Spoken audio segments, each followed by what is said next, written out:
Genesis 7. The Lord then said to Noah, "Go into the ark, you and your whole family, because I have found you righteous in this generation. Take with you 7 pairs of every kind of clean animal, a male and its mate, and 1 pair of every kind of unclean animal, a male and its mate, and also 7 pairs of every kind of bird, male and female, to keep their various kinds alive throughout the earth. 7 days from now I will send rain on the earth for 40 days and 40 nights, and I will wipe from the face of the earth every living creature I have made." And Noah did all that the Lord commanded him. Noah was 600 years old when the flood waters came on the earth. And Noah and his sons and his wife and his sons' wives entered the ark to escape the waters of the flood. Pairs of clean and unclean animals, of birds and of all creatures that moved along the ground, male and female, came to Noah and entered the ark, as God had commanded Noah. And after the 7 days the flood waters came on the earth. In the 600th year of Noah's life, on the 17th day of the 2nd month, on that day all the springs of the great deep burst forth, and the floodgates of the heavens were open, and rain fell on the earth 40 days and 40 nights. On that very day Noah and his sons Shem, Ham, and Japheth, together with his wife, and the wives of his 3 sons, entered the ark. They had with them every wild animal according to its kind, all livestock according to their kinds, every creature that moves along the ground according to its kind, and every bird according to its kind, everything with wings. Pairs of all creatures that have the breath of life in them came to Noah and entered the ark. The animals going in were male and female of every living thing, as God had commanded Noah. Then the Lord shut him in. For 40 days the flood kept coming on the earth, and as the waters increased, they lifted the ark high above the earth. The waters rose and increased greatly on the earth, and the ark floated on the surface of the water. They rose greatly on the earth, and all the high mountains under the entire heavens were covered. The waters rose and covered the mountains to a depth of more than 15 cubits.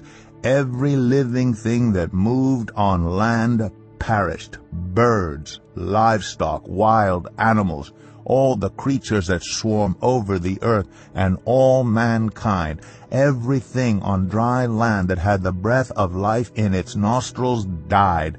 Every living thing on the face of the earth was wiped out, people and animals, and the creatures that move along the ground, and the birds were wiped from the earth. Only Noah was left, and those with him in the ark. The waters flooded the earth for 150 days. Genesis 8. But God remembered Noah and all the wild animals and the livestock that were with him in the ark. And he sent a wind over the earth, and the waters receded. Now the springs of the deep and the floodgates of the heavens had been closed, and the rain had stopped falling from the sky. The water receded steadily from the earth. At the end of the 150 days the water had gone down, and on the 17th day of the 7th month the ark came to rest on the mountains of Ararat. The waters continued to recede until the 10th month, and on the 1st day of the 10th month the tops of the mountains became visible. After 40 days Noah opened a window he had made in the ark and sent out a raven, and it kept flying back and forth until the water had dried up from the earth. Then he sent out a dove to see if the water had receded from the surface of the ground. But the dove could find nowhere to perch, because there was water over all the surface of the earth. So it returned to Noah in the ark. He reached out his hand and took the dove and brought it back to himself in the ark. He waited 7 more days and again sent out the dove from the ark. When the dove returned to him in the evening, there in its beak was a freshly plucked olive leaf. Then Noah knew that the water had receded from the earth. He waited 7 more days and sent the dove out again, but this time it did not return to him. By the 1st day of the 1st month of Noah's 601st year, the water had dried up from the earth. Noah then removed the covering from the ark and saw that the surface of the ground was dry.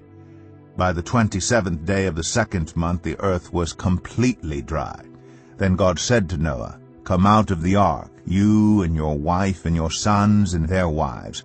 Bring out every kind of living creature that is with you, the birds, the animals, and all the creatures that move along the ground, so they can multiply on the earth and be fruitful and increase in number on it." So Noah came out, together with his sons and his wife and his sons' wives. All the animals and all the creatures that move along the ground and all the birds, everything that moves on land came out of the ark, one kind after another. Then Noah built an altar to the Lord.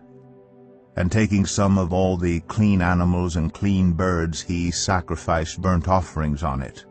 The Lord smelled the pleasing aroma and said in his heart, "Never again will I curse the ground because of humans, even though every inclination of the human heart is evil from childhood.